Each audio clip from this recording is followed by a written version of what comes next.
कबले अइबा कबले जइबा बतवले जा पेपर में छपवले जाना।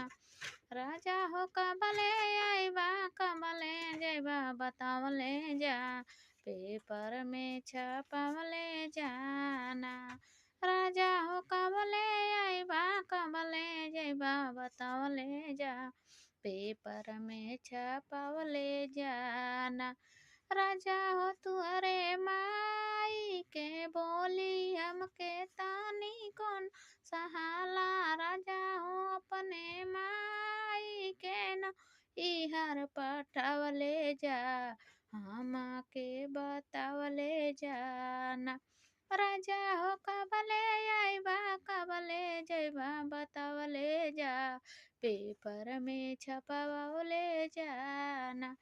तुहरे भाऊजी का बोली हमके ताना कोना सा लाय अपने भाऊजी के अलगा करवले जा अपने भाऊजी के अलगा करवले जा पेपर में छपवले जाना। राजा हो कबले अइबा कबले जइबा बतवले जा पेपर में छपवले जाना।